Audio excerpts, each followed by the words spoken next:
What if a single cake, decorated completely wrong, was the beginning of a love story neither of them saw coming, and the start of a betrayal no one could have predicted? She's a small-town baker with a secret recipe. He's a ruthless CEO who's about to find out what happens when you break the wrong heart. But behind the sweet frosting lies a scandal that could crumble everything. Love lies in lavender. Subscribe now to our YouTube channel and don't miss a single bite of this dangerously delicious drama. Nestled on a quiet cobbled street in the heart of Boston's historic North End, a tiny bakery with cream-colored shutters and a wooden sign that read "Sweet Leela" stood like a secret waiting to be discovered. Inside, the air was always thick with the scent of sugar, butter, and something indefinably nostalgic, like a dream you couldn't quite place but never wanted to wake from. Behind the counter, usually with a smudge of flour on her cheek and a pencil stuck behind one ear, worked Leela Rossi. She wasn't one for idle conversation with customers or the hustle of modern business. In fact, Leela was a bit of an enigma to most. People came for her pastries, not her presence, though those who stayed long enough would catch glimpses of her dry wit and sharp eyes, always quietly observing. Leela was a solitary soul by nature. Her days began at 4 a.m., kneading dough under the low hum of jazz music, often talking to her sourdough starter like it was a trusted friend. Every pastry she made, whether it was a lavender honey tart, rosemary shortbread, or her infamous cardamom twist, was drawn from a small, weathered recipe book passed down from her grandmother. The book had no title on its cover, only a hand-stitched heart and a faded ink stain shaped like a star. She had been offered partnerships before, big names, corporate giants, food networks, all eager to bottle the magic of her baking into something scalable, marketable. She declined them all without hesitation. Why sell your soul when you can feed it? She once muttered to a journalist who tried to coax her into revealing her secret ingredients. He'd laughed, but she hadn't been joking. There was one story that circulated quietly among the pastry students who occasionally interned under her. Years ago, Leela had shared a unique pastry concept with a so-called friend, something involving sage-infused ganache and burnt orange glaze. A few months later, that friend launched a best-selling product with a frighteningly similar formula under a luxury dessert brand. The betrayal had left a mark deeper than Leela cared to admit.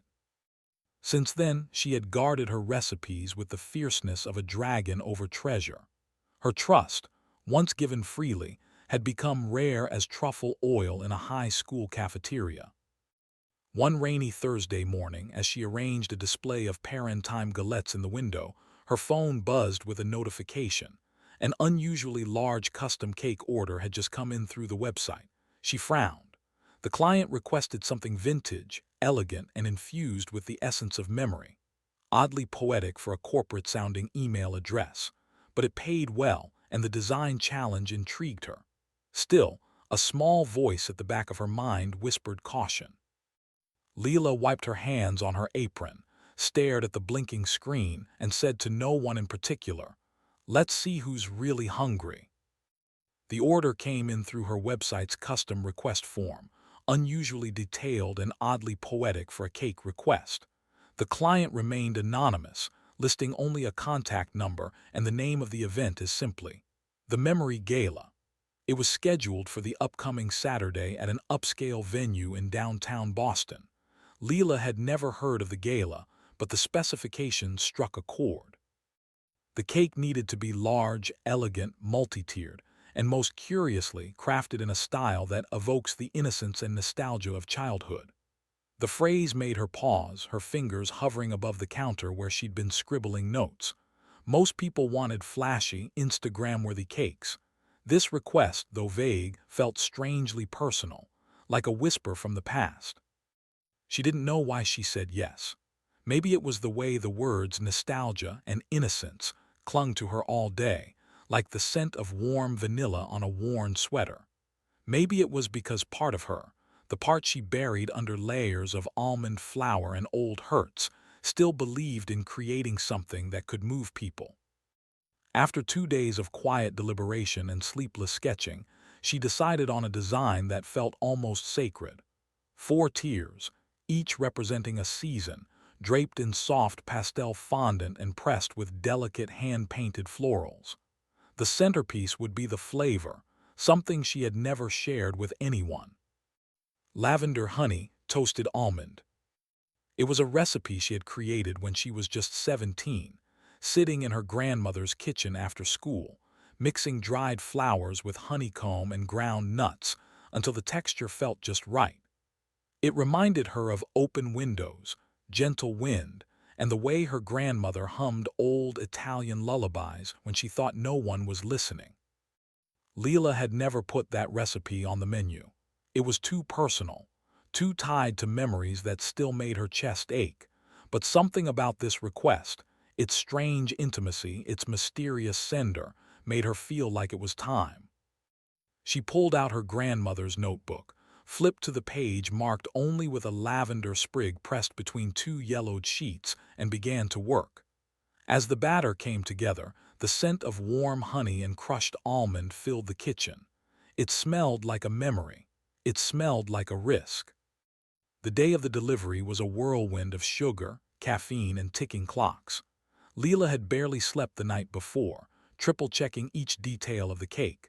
The layers were flawless, the filling perfectly balanced between floral and sweet, and the fondant had dried to a smooth porcelain finish. All that remained was the finishing touch, a custom sugar plaque to be placed on the top tier, bearing the client's requested logo. Rushing to meet the deadline, she plugged in the flash drive she kept by the printer and selected the design file, trusting her tired hands and frazzled mind. As the edible image printed, she barely looked at it, too busy boxing macarons for the side order and directing her assistant on how to secure the cake for transport. The cake left the shop precisely on schedule, boxed in a refrigerated van and handled with all the care of a museum artifact. Leela allowed herself a brief moment of pride, watching it disappear around the corner before slumping into the nearest chair with a sigh of relief. It wasn't until 3 hours later that her phone buzzed with a message from the delivery staff. "Did you mean to use a bear in a tutu?" Leela froze. Heart pounding, she pulled up the original design file from her computer and swore out loud. The image she had printed in her sleep-deprived haste was not the elegant company logo that had been carefully curated in gold script. Instead, it was an old mock-up she'd created as a joke for a children's birthday party last year.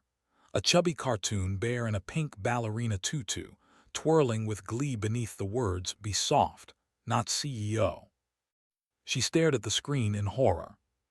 Somewhere across the city, in a ballroom full of Boston's most influential businesspeople, her cake, her masterpiece, was being unveiled with a message that could only be interpreted as a cheeky, possibly offensive critique of the corporate elite.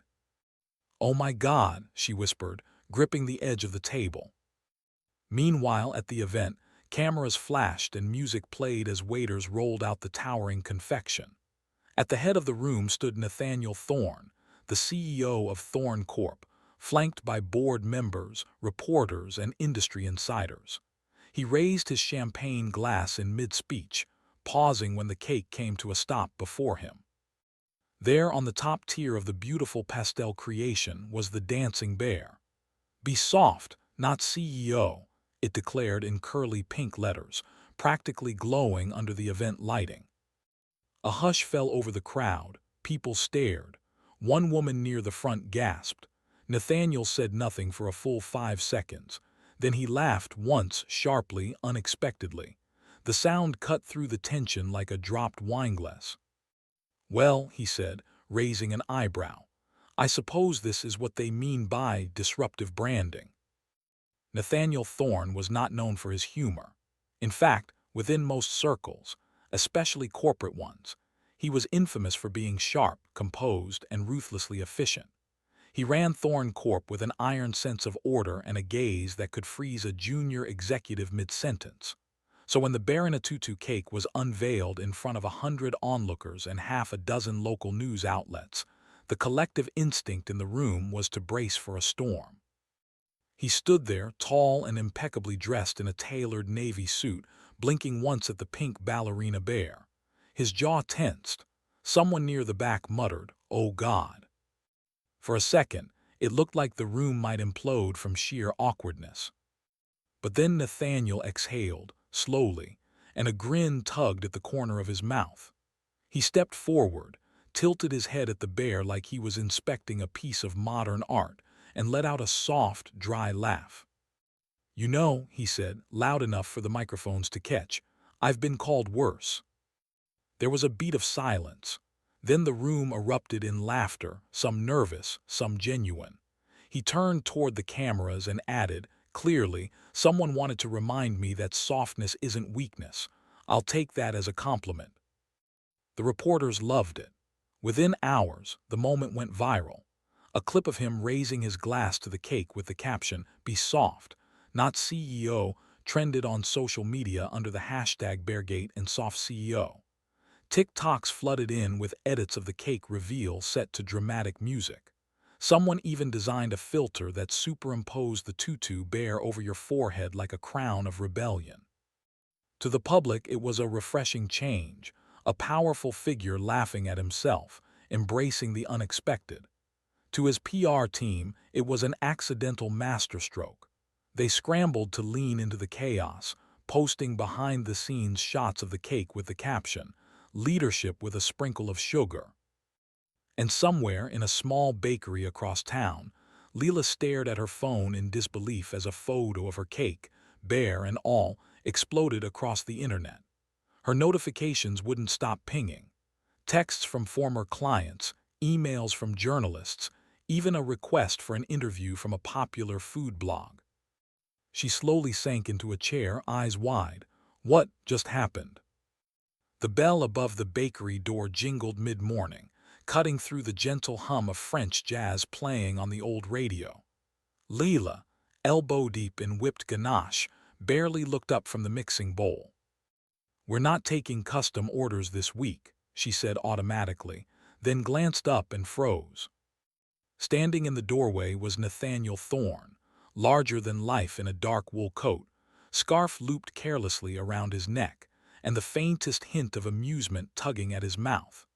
He looked very much out of place among the pastel wallpaper, chalkboard menus, and tiny tables crowded with florals.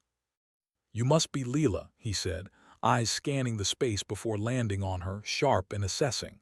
"I came to file a complaint." She blinked. "If this is about the bear." "Oh, it's definitely about the bear," he interrupted smoothly, stepping closer. "You do realize you turned one of the city's most high-profile product launches into an unintentional meme, right?" Leela straightened her apron and crossed her arms, raising an eyebrow. "You're welcome. People seem to enjoy it." "Enjoy it? My inbox is now full of teddy bear fan art.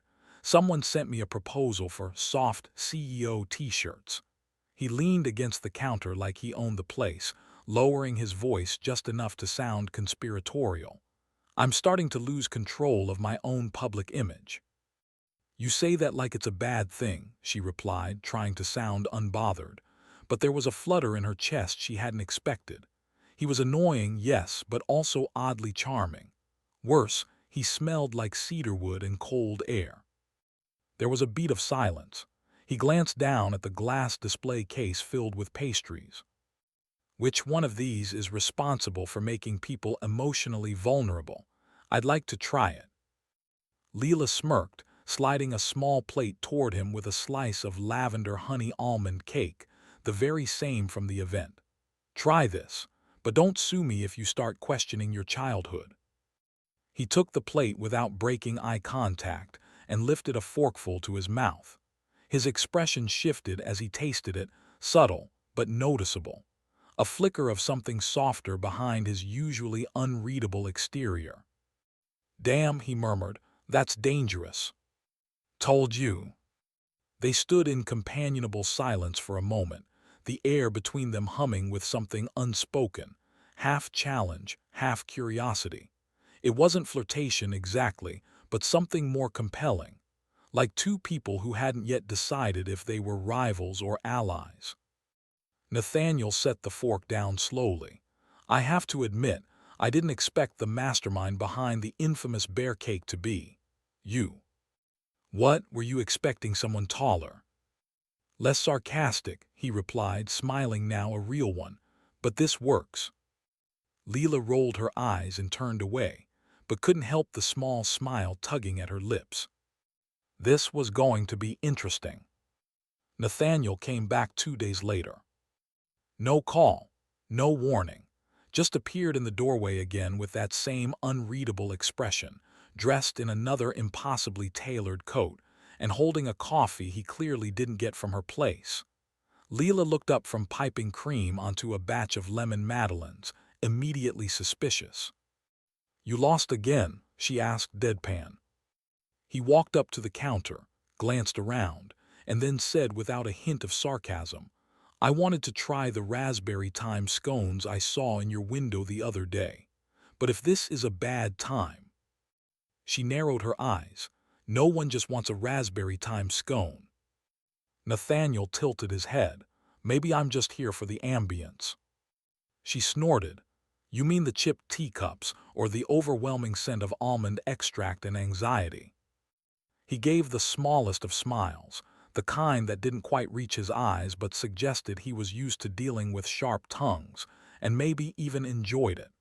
Let's just say, your bakery doesn't feel like a negotiation table.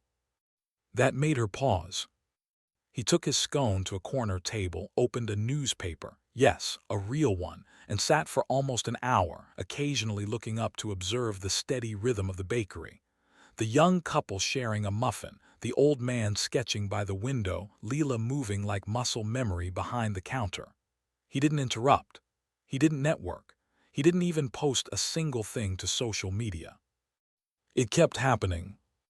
Every few days, Nathaniel would show up, sometimes in the morning, sometimes in the late afternoon. He rarely said much beyond ordering something new and complimenting the texture or flavor in a way that was oddly technical, like he was trying to reverse engineer the emotion in each bite. Leela watched him, confused but intrigued. She had known powerful men before, smooth, self-important, endlessly performative, but Nathaniel didn't flirt. He didn't brag, he just listened, observed, thought. She once caught him staring at the corner, where her grandmother's old espresso machine sat half buried in antique teacups. You think too much, she said, catching him mid-reverie. I run a company with 12,000 employees, he replied. Thinking too much is my brand. She expected arrogance in that answer. It never came, just quiet self-awareness. And there was something else. One day, while laughing at a joke she didn't even think was that funny, Leela looked up and saw it. Nathaniel Thorne, the famously stoic CEO, smiling like a kid at a magic show. She blinked. You smile like a real person. He raised an eyebrow. I do my best to pass. I thought you'd have shark teeth or something. He grinned, only on Mondays. They were opposites in every conceivable way. Her world built on flour and feeling, his built on numbers and negotiation. But somehow, they had started orbiting the same strange center. Not yet close enough to collide, but no longer able to drift apart. It started becoming routine, though neither of them would have dared to call it that. Nathaniel would show up on random afternoons, the bell above the bakery door announcing him like clockwork, yet always unexpected. Sometimes he wore a suit, fresh from some boardroom battle. Other times, on weekends, he looked almost normal in a cashmere sweater and worn jeans, like he was playing dress-up as someone who had time to stroll through bookstores and buy vinyl records. He always ordered something different, never repeated himself. A cinnamon pear tart one day, chamomile shortbread the next, and once, inexplicably, just a pot of peppermint tea with no pastry at all. Leela began to notice that he never brought a laptop, just a worn paperback or, occasionally, a leather notebook filled with scribbles she tried not to sneak glances at. He never made phone calls, never checked his watch. Sometimes he didn't even eat what he ordered until it had gone cold. It was strange, seeing him like that, completely still, like he came to her shop not to do anything but to stop doing everything else. One rainy Thursday, she walked past his table as he sat flipping through a battered copy of The Little Prince.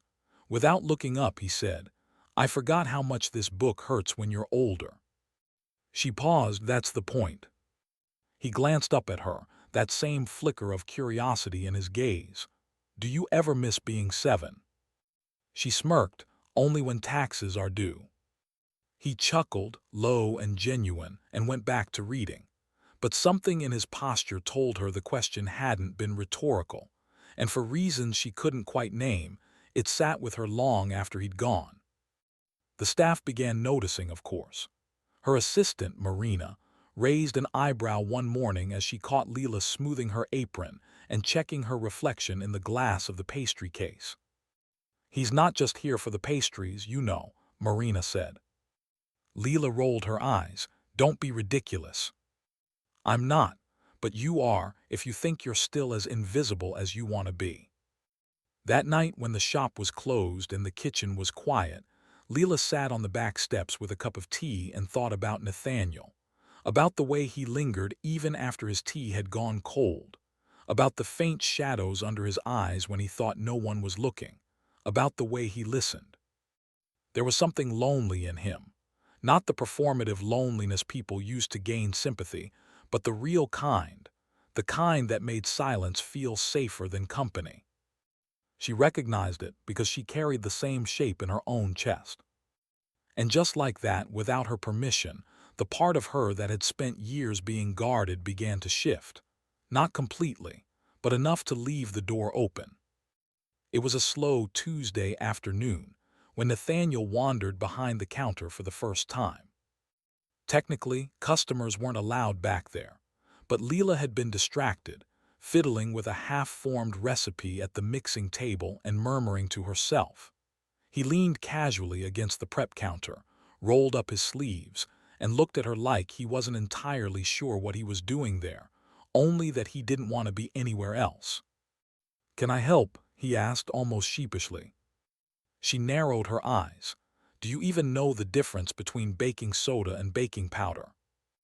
"I know that if you mix the wrong one into cookies, people talk about it for weeks." "Promising," she said dryly, then handed him an apron anyway. It was chaos, of course. He cracked eggs too hard, sifted flour too aggressively, and at one point managed to get honey on his tie, an achievement considering she told him to take it off 10 minutes earlier. But he followed instructions with the sort of seriousness reserved for quarterly earnings reports. And when he asked questions about the flavor balance, the rise time, the resting temperature, it wasn't performative. He was genuinely interested, curious, present. They were testing a recipe she hadn't touched in years. Almond sponge with lavender cream and honey glaze. As the batter came together, the scent filled the kitchen, soft, floral, warm like sunlight on old wood. It hit Leela like a memory breaking the surface. She went quiet. Nathaniel noticed. "What is it?" he asked, voice low. Leela hesitated, pressing her palms into the counter like she needed something to hold her steady. "This recipe, it's my grandmother. She taught me when I was 9. We used to bake it on rainy Sundays with all the windows open.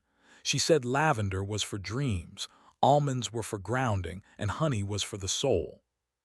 He watched her, not interrupting. "She never wrote it down," Leela continued. "Just showed me over and over until I remembered by feel. After she passed, I kept it for myself, never put it on the menu, never shared it with anyone." There was a pause. "Except once." Nathaniel tilted his head. Leela's voice turned brittle. "A long time ago, I shared it with someone I trusted. She took it, modified it just enough to make it hers, sold it to a boutique chain for a ridiculous amount of money. I found out when I saw the label in a grocery store. They called it Lavender Soul." He didn't ask questions, didn't offer some polished corporate apology for the industry's ruthless ways. He just stood beside her, silent and still, until the oven timer dinged. When they pulled the cake out, golden and fragrant, he said softly, "Then let's do it right this time." Leela glanced at him. He wasn't just offering to bake. He was offering to help her reclaim it. And for the first time in a long time, she didn't feel like her memories belonged to the past alone. Later that evening, after the last customer had left and the chairs were flipped onto tables, Leela found Nathaniel still in the kitchen, leaning against the counter with a mug of her too-strong black tea in his hands. The scent of lavender and toasted almonds still lingered in the air, now mingled with something softer, comfort, maybe, or quiet understanding. She leaned beside him, both of them watching the cooling rack in silence. "You didn't ask," he said suddenly. "Ask what?" "About my family, or why I spend half my week haunting your bakery like a ghost with a credit card." She shrugged softly. "I figured you'd tell me if you wanted to." He smiled faintly, looking into his tea like it might offer courage. "I don't remember much about my mother," he said after a long pause. "Just that she was beautiful in a sad sort of way, the kind of beautiful that made people stare. She left when I was 7, left me with a note and a box of cereal, told my father I was too much, or maybe not enough. I never really knew." Leela didn't speak. Her fingers tightened around the edge of the counter. "My father was warm," Nathaniel went on. "He ran Thorn Corp like a battlefield and raised me the same way. Business first always. Emotions were weakness. Regret was inefficient. By the time I was 15, I could negotiate contracts better than most adults, but I didn't know how to talk to kids my age, or care to." He let out a humorless laugh. "And I was proud of that for a while. Being cold meant being in control." "But it didn't last, did it?" Leela asked quietly. "No," he said, shaking his head. "Eventually, you realize the empire you've built is full of people who admire you but don't know you, who fear you or worse, see you as useful, but not real." She looked at him then, really looked. He didn't wear loneliness like a mask. It was stitched into the seams of his presence, quiet and steady, just beneath the polish. And now that she saw it, she couldn't unsee it. "I come here," he said, gesturing around the bakery, "because it feels like something I forgot existed, something human, honest. The smell of cinnamon, the cluttered shelves, the way your eyes go soft when you talk about your grandmother. It's not just charming, it's warm, real. And I didn't know how much I missed that until I walked through your door." Leela blinked, her throat tight. That's a dangerous thing to say to someone who knows how to make poison look like icing. He grinned, but there was something vulnerable in it. "I trust you." She didn't answer right away, just reached behind her and handed him one of the lavender honey cookies they'd baked together. "Then have another," she said. "You're going to need it." The workshop had ended, but the lights in the bakery were still glowing warm against the night outside.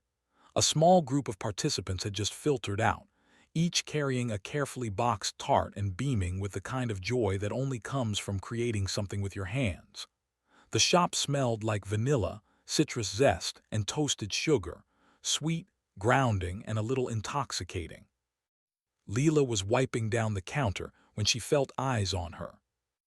"You really have a gift for this," Nathaniel said from across the room, sleeves rolled up, flour dusting the front of his navy button-down. She glanced over her shoulder. "For what? Cleaning." "For making people feel like the world is simpler than it actually is," he said. She snorted, setting the towel down. "That's just the illusion of butter and sugar." "No," he said, stepping closer, "it's you." She turned fully toward him now, her arms crossed but her posture softer than usual. "You're unusually sentimental tonight. What happened to the terrifying CEO?" "He's probably still in there," Nathaniel said with a half-smile. "But he's been quiet lately. Might be your fault." They stood there for a moment, the space between them shrinking without either of them moving. The hum of the fridge kicked on. Outside, a car passed by, its headlights briefly casting shadows through the glass. Inside, everything felt suspended. Safe. "You've got something on your cheek," he said suddenly. She reached up to wipe it but missed. "Here." No, other side. He stepped forward, gently brushing a bit of powdered sugar from her skin with his thumb. His hand lingered for a second longer than necessary. Then he looked at her like he was seeing her for the first time, truly seeing her. Leela's heart thudded. There was no dramatic swell of music, no sweeping declarations. Just a quiet breath shared between them, and then, like sugar melting into warm dough, his lips found hers. It was soft, hesitant at first, then deeper, sure. When they pulled apart, her eyes searched his. He didn't say anything. He didn't need to. The air between them had shifted. She reached for his flour-covered hand and laced her fingers through his. "Okay," she whispered. It wasn't a question, it was an answer. And in that small, golden-lit bakery, their story quietly turned a page. It happened on a Monday. Leela was behind the counter, arranging a fresh batch of lemon eclairs in the display case, when Marina burst in from the front with her phone clutched tightly in one hand. "Have you seen this?" she asked, breathless. Leela barely looked up. "If it's another bear meme, I swear." "It's not," Marina cut in. "It's Thorn Corp. They just launched a new product line." Leela straightened slowly. "Okay." Marina turned the screen toward her. On it was a sleek promotional video, gold and white branding, elegant piano music, slow-motion footage of a cake being sliced open to reveal a pale sponge layered with lavender cream and honey glaze. A voiceover called it Honey Lav Delight, a return to memory crafted for the modern palate. The world tilted. Leela stared at the screen as the camera panned across the cake's delicate texture, the pressed edible flowers, too similar. Frighteningly so, she didn't even need to taste it. She knew. It was her cake. Her grandmother's recipe, her hands, her story. Only this time, it was boxed in corporate packaging and sold under a billion-dollar label like it had never belonged to anyone else. She said nothing at first, didn't move. Her chest rose and fell with a slow, steady rhythm, like someone trying not to drown in a room full of air. "Maybe it's a coincidence," Marina offered weakly, clearly not believing it herself. Leela didn't answer. Because it wasn't a coincidence. The recipe had never been shared, never posted, never published. Except once. To him. The realization settled in her bones like ice. She didn't call ahead. She didn't send a message. She simply showed up. The Thorn Corp headquarters stood like a glass monolith in downtown Boston, cold, clean, and intimidating, just like its reputation. Leela walked through the revolving doors clutching a printed photo of the Honey Lav Delight promo, her knuckles white around its edges. The receptionist asked if she had an appointment. Leela didn't answer. She just said, "Call Nathaniel Thorne. Tell him Leela Rossi is here. I'm not leaving." It took 7 minutes. 7 minutes until she was escorted, silently, tensely, to the top floor into a meeting room where Nathaniel stood at the far end, surrounded by half a dozen people in suits. His expression faltered the moment he saw her. "Leela," he said, stepping forward. "What?" "Is this yours?" she asked, slamming the printed ad onto the table. The room went still. He picked it up, scanned it, and blinked. "The Honey Lav." "That's my recipe, Nathaniel," she cut in. Her voice wasn't loud, but it was sharp, steady, laced with something brittle. "You know it. I trusted you with it." His brows drew together. "I didn't approve this. I've never even seen this go through my desk." "But your name is all over the campaign," she said, her jaw tight. "You smiled in the ad shoot. You're quoted in the press release." "I sign off on dozens of products," he replied, trying to hold her gaze. "I'm not part of the R&D pipeline anymore. I never saw your—" One of the researchers, a young woman with nervous eyes, hesitated before speaking. "Sir, there was an email chain from Melissa. She forwarded a draft of a recipe with lavender, honey, almond sponge.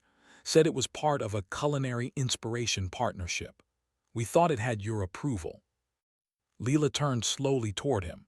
"Melissa," she said, voice like broken glass. Nathaniel's mouth opened, then closed. He hadn't known. But he should have. And worse, he had promised. Promised her trust was safe with him. "No one else had that recipe, Nathaniel," she whispered. "Only you."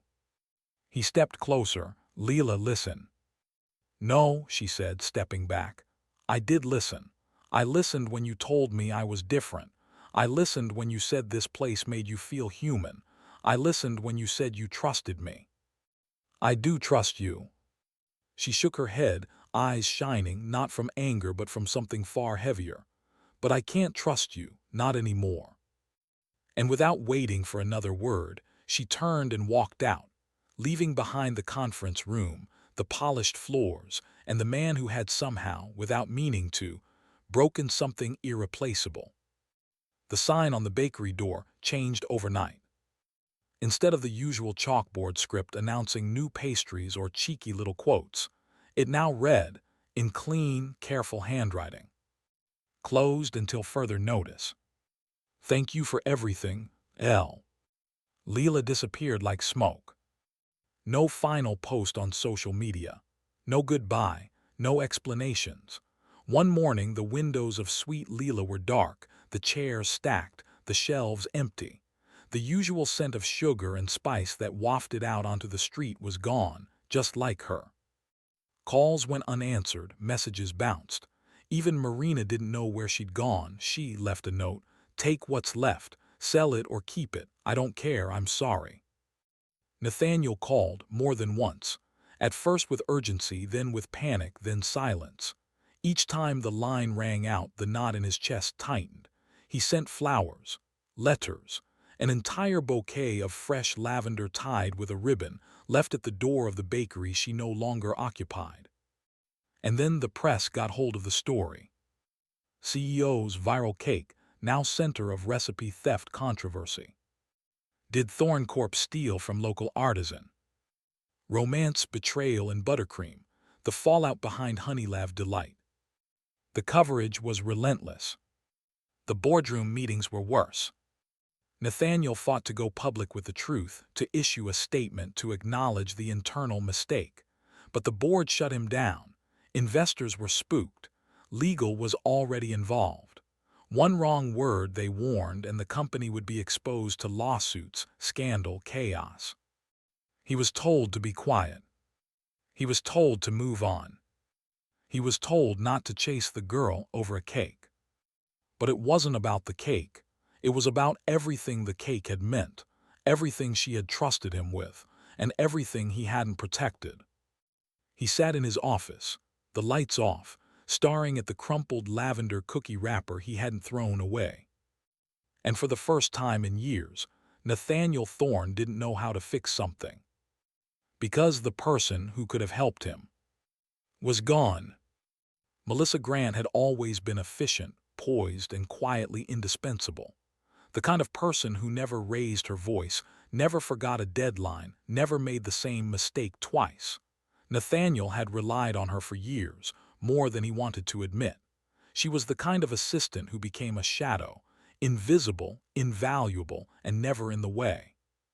But shadows, he was learning, could carry secrets. It was 2 weeks after Leela's disappearance when the truth began to unravel, not from a grand confession, but a quiet, accidental oversight, a misplaced file, an internal memo flagged during a review, a forwarded email chain from Melissa that was never meant to be seen by anyone but her team. The recipe had been lifted from Nathaniel's private project notes, not submitted formally, not cleared legally, just slipped in like it belonged. Nathaniel confronted her in his office, voice low and dangerously even. "Why?" Melissa didn't flinch. She stood across from him, arms folded, gaze calm. "You wouldn't understand." "Try me." She took a breath, because I knew it the moment I saw her name. He stared. "Who?" "Leela," she said, and for the first time her voice cracked just slightly. "Leela Rossi. You think she's this sweet, tragic little artisan who bakes magic and sings with the flour, but you don't know who she is, or who I am." He didn't speak. "I'm her sister," Melissa said. "Half-sister technically, same father, different lives." Nathaniel blinked. "What are you talking about?" "My mother was the woman before hers," she said. "The one he left. I got a few checks, a few half-hearted visits and silence. Then she was born, Leela, the golden one, the chosen one. She got the house, the bakery, the grandmother with the recipes and the stupid embroidered book.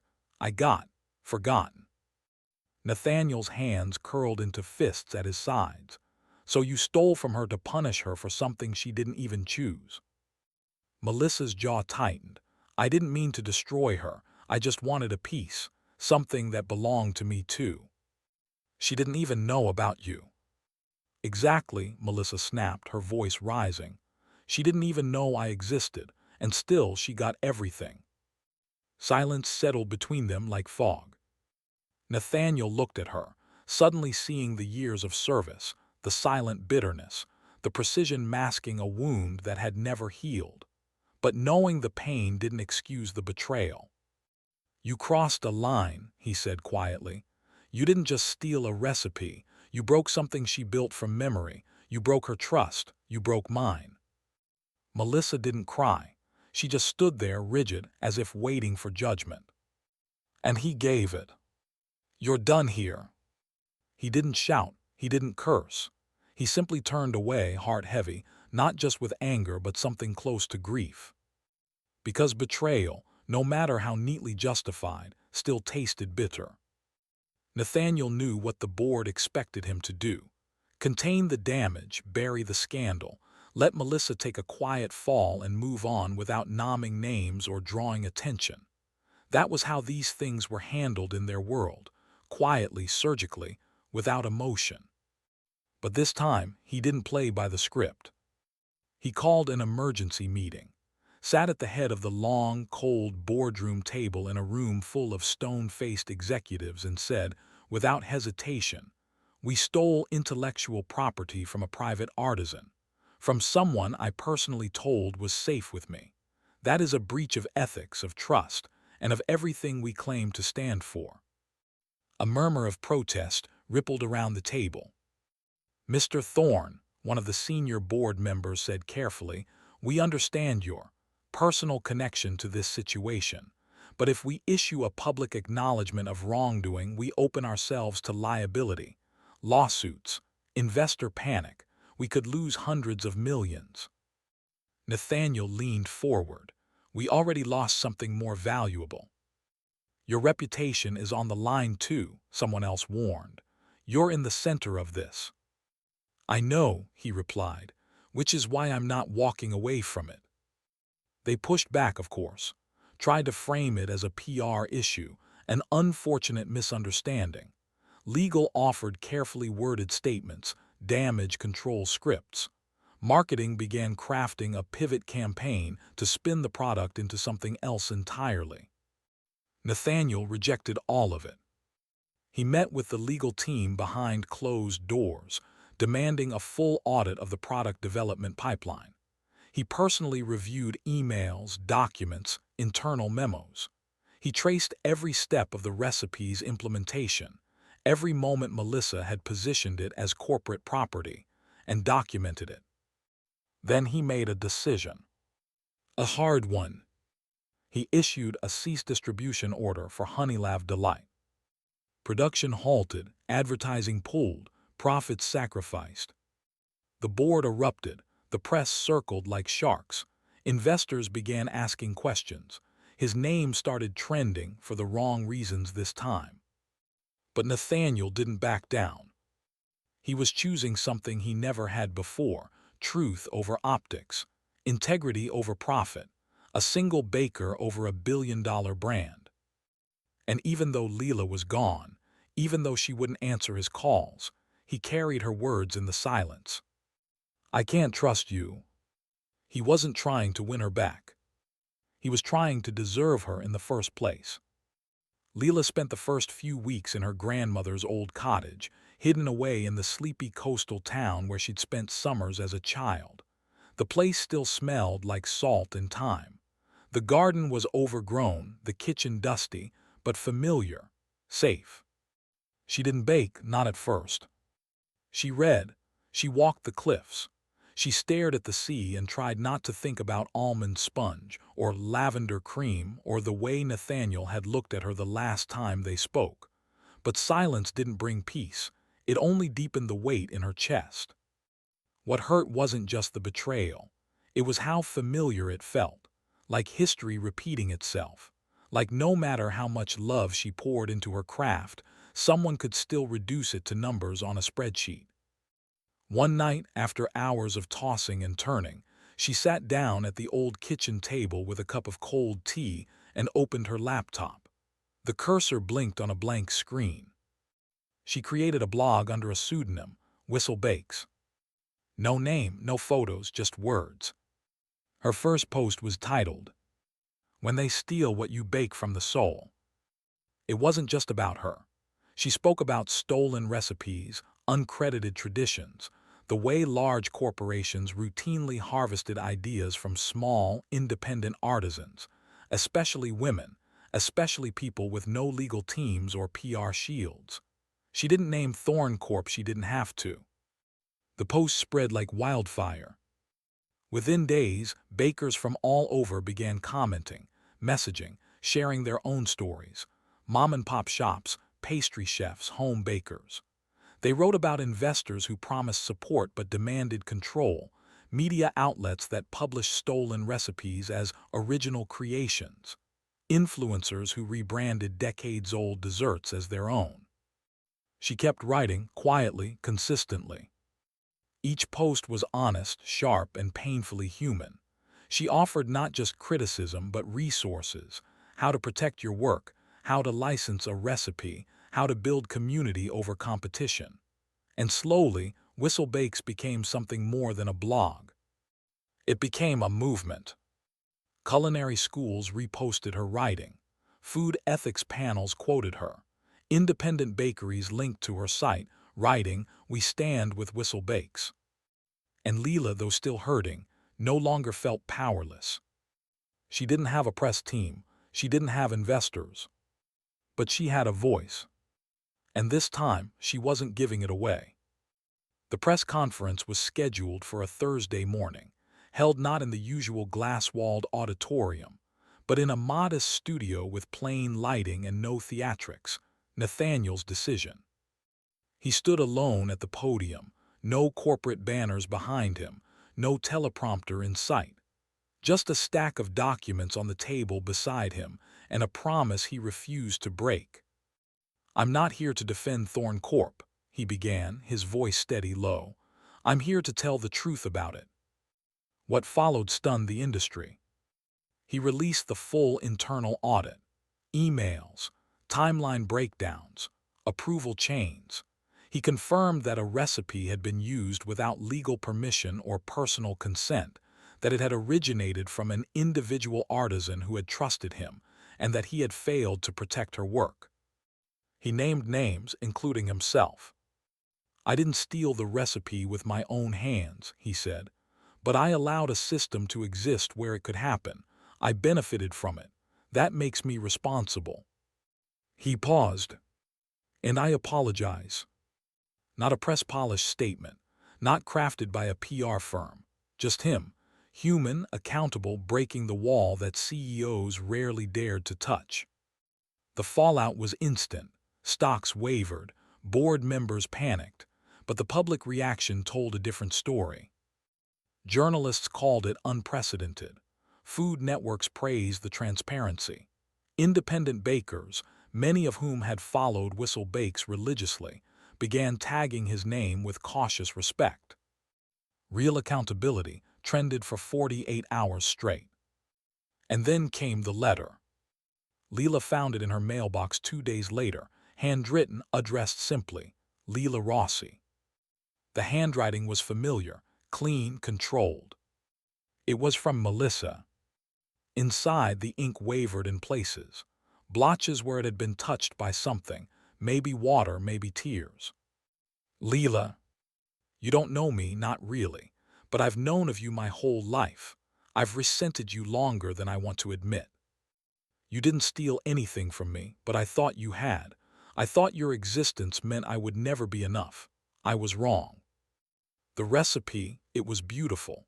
I knew it the moment I tasted it, and I hated how much of my own longing I tasted in it. I'm sorry, not just for what I did, but for how much I hurt you trying to heal myself. I'm leaving Thorn Corp, but I'm not running. I'm going to start over, the right way.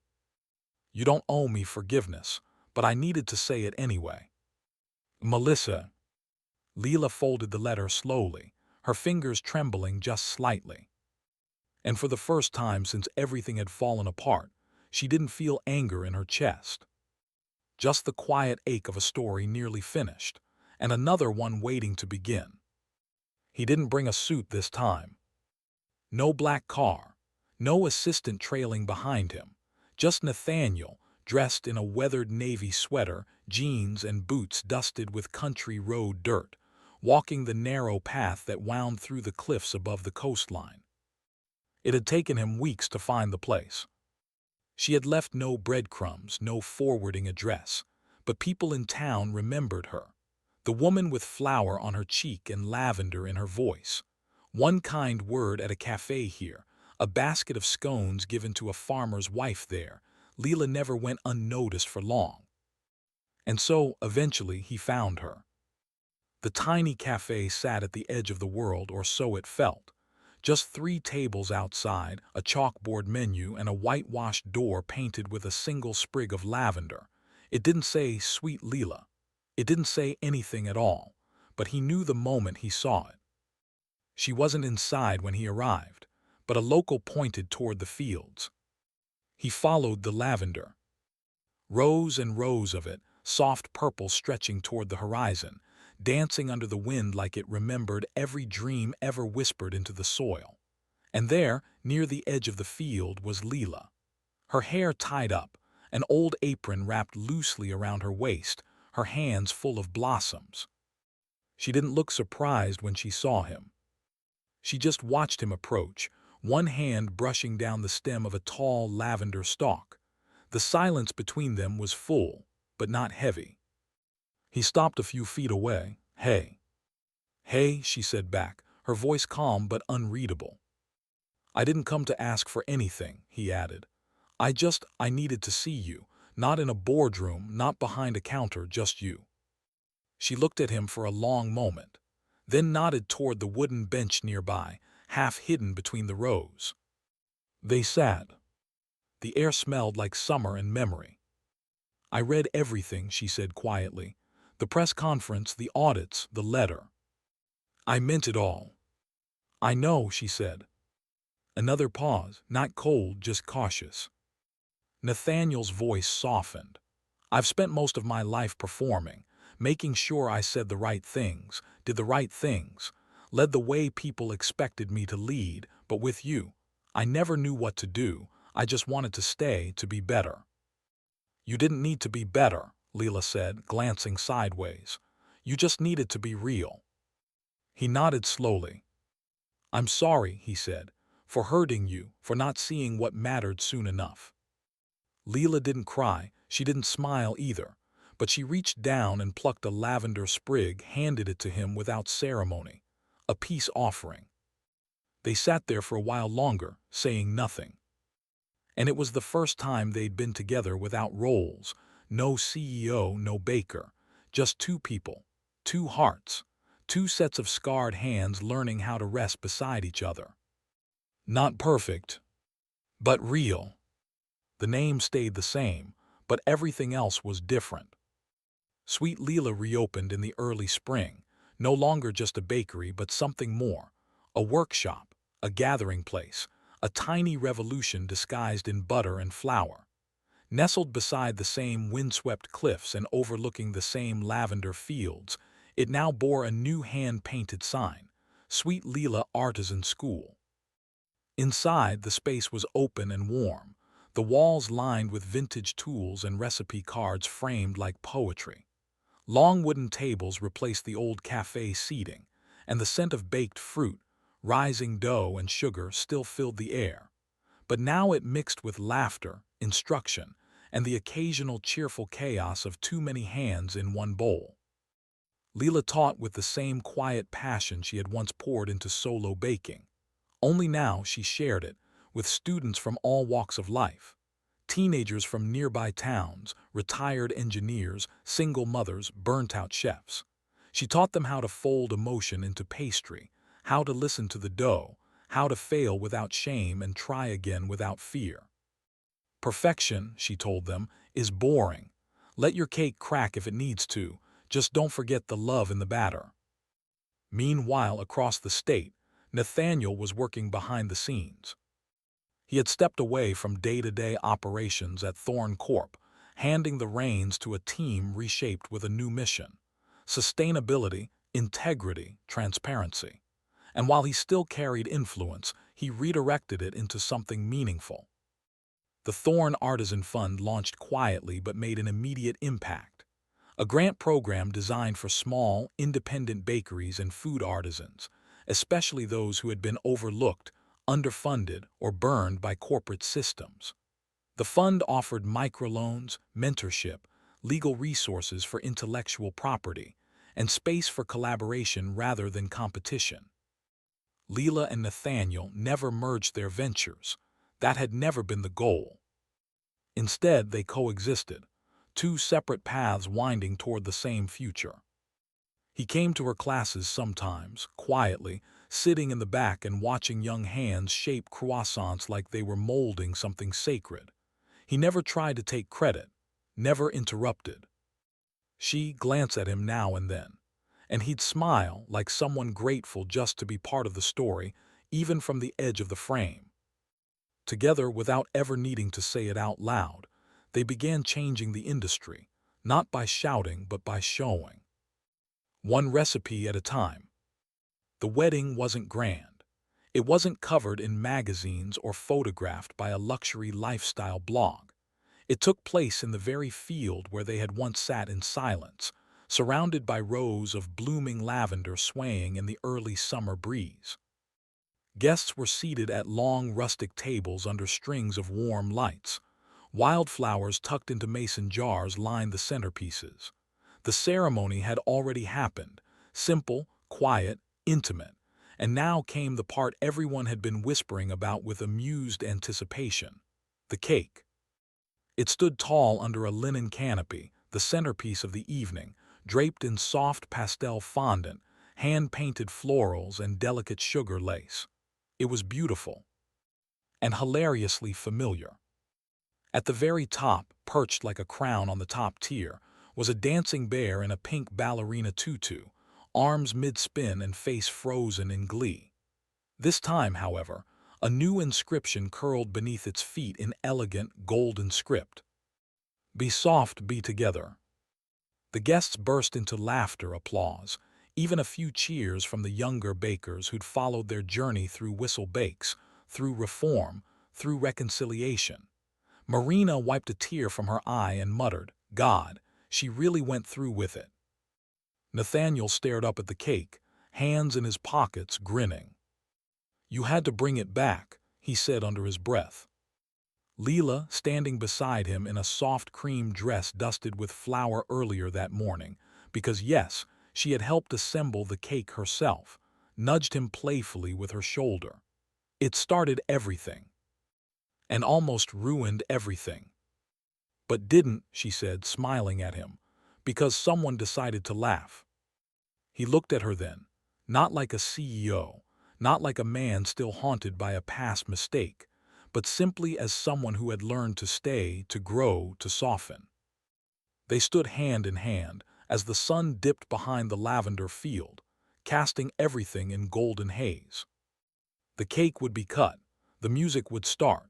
There would be dancing, toasts, messy slices passed around on mismatched plates. But in that moment, everything felt still. One mistake, one bear. One bite of sweetness that had somehow, impossibly, led them here. Not perfect, but exactly right.